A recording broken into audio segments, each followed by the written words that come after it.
The one big thing that you have to realize about your brain is it is going to push you towards pleasure and away from pain in the present moment.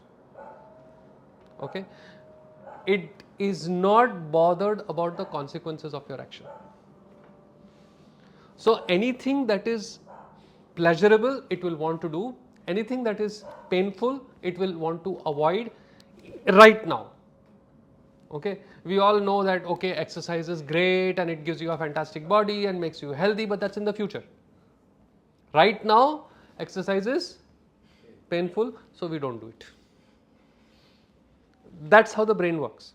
We all know that, you know, that big piece of chocolate mousse cake with all that icing and sugar and all that, it's really bad for us. We know that. Yet the brain, oh my God, it looks so tasty, just have it.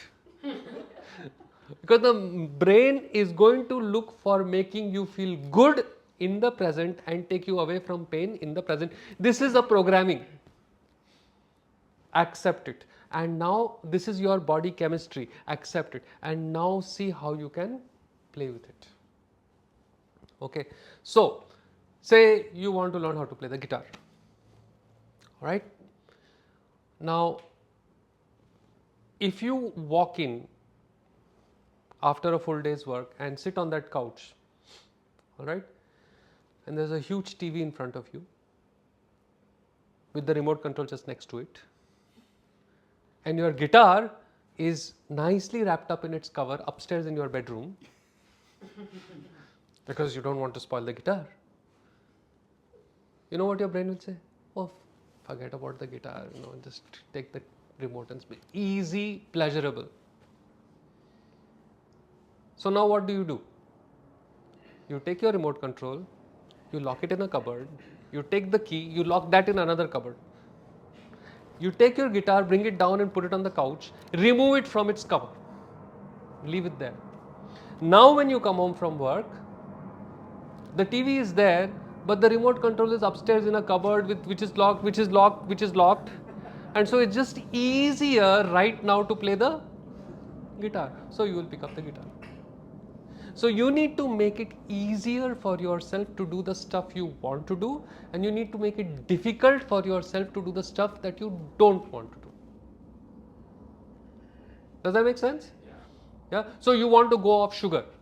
Now when you have one drawer full of chocolates and another drawer full of cookies and a third drawer full of God knows all, you know, it's going to be very difficult to stay off sugar.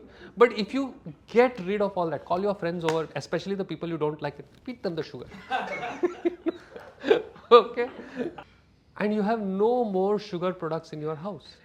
Now it's a step. You have to go to the grocery store, you have to buy, or you have to, you know, Swiggy it in, or whatever is the London equivalent of that, Deliveroo, right? It's things that you need to do. Right now I am hungry. You would rather grab an apple because it happens to be there. It's easy. So make it easy for yourself. So for the teenager, what you want her to do, make it easy for her to do. Right? Okay? Keep losing the phone charger. The second is attach it to an already existing habit. So say you decide, I want to meditate every day. Fantastic. Now, meditation is not painful, but oh, you have to sit and you have to do the 3-step pranayam and, you know, in 2, 3, 4, hold 2, 3, 4, oh God. So what do? Do you brush your teeth in the morning? Yes, hopefully. So brush your teeth and then sit in your bed or in your chair and start the Sudarshan Kriya. You start your meditation. So stick the habit of Sudarshan Kriya, stick the habit of meditation to brushing your teeth. So stick a new habit to an already existing habit. Then it becomes easy. A third big thing you can do is rewarding yourself. Okay. Many times I have seen people say that, okay, you know, I will reward myself, say I am whatever, 110 kilos, and they say, I will reward myself when I get to 75 kilos. That's stupid. you are 110 kilos. When you get to 105 kilos, you reward yourself. Now, you don't reward yourself with a chocolate pastry. So, your reward should be in tune with the goal that you are going towards, right? So, say you are at 105 kilos, fine. I'm going to get a membership in that swanky gym that I've always wanted. Okay, now you are 95 kilos, fantastic. I'm going to get those really expensive shoes that I've been wanting. Oh, now I am whatever 90 kilos, I'm going to get that bamboo track pant and shirt. It's expensive, but it looks so cool, and I will be environmentally conscious as well. So the rewards have to happen frequently, and the rewards need to be in tune with your goal. So, one of the things that happens in the Bangalore ashram, in our Art of Living Bangalore ashram, is whoever comes there loses weight because there is so much of walking, except for the people who stay there because we have got bikes. So I decided, okay, I'm going to walk. And my reward for walking from home to wherever and back would be half a piece of dark chocolate. So first day something happened and I had to go, and I was like, oh my God, if I was on the scooter, I would be there by now, and what am I doing, and what a stupid resolution. Oh, all right, I'm going to walk, and walk there, walk back, got the dark chocolate, felt really good about it. Second day, third day, fourth day, I was still cribbing. But the fifth day, I kind of had started giving myself time. Usually when you have a bike, you can get there in 2 minutes, but when you have to walk, it's like 10 to 15 minutes. So you kind of, when you have to get there at 10, the habit is to leave at 9:55 or 9:57. But if you have to walk, you have to leave at 9:45, right? And so once I started giving myself that time, I started walking, and then I started really enjoying the ashram. It's so pretty. There are so many flowers. I have never seen this butterfly before. Oh my God, where did this bird come from? And the whole walk became such a joyful experience. I really enjoyed walking there. Right? I still walk a lot at the Bangalore ashram. And I remember the time when I got tested was I was walking, and a friend comes along and the bike says, Baba, do you want a lift? And immediately the dark chocolate goes beep, beep, beep, beep. No, I'm walking. Right? And after some time, I realized I didn't need the dark chocolate because I was enjoying the walk so much. So when the habit becomes something that you enjoy, you don't need to do anything, it's part of you. Anybody who goes to the gym will tell you this. They enjoy their workout. However weird that sounds, they enjoy their workouts. And therefore, they are consistent with it.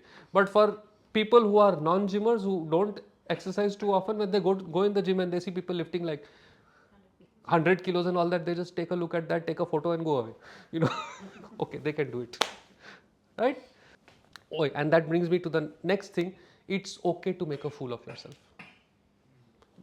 A lot of times we don't start new things because we feel we will screw up and people will laugh at us. Right? It's okay to fail. It's okay to fall flat on your face. It's okay to, pick up that dumbbell and not know what to do with it. It's absolutely all right to ask someone for help. And if they are insensitive enough to laugh at you, ask someone else. Right? It's fine to suck as you learn. This is again the brain taking you away from pain. Oh, you suck at it, man. Don't try this. Eat a chocolate instead. You are good at eating chocolates. Right? You suck at the gym. Why you want to go there? You stick out like a whale in a bunch of dolphins. Right? But you go there and it's okay for people to laugh. You don't even know how to do a dumbbell curl? I don't even know what a bloody dumbbell curl is.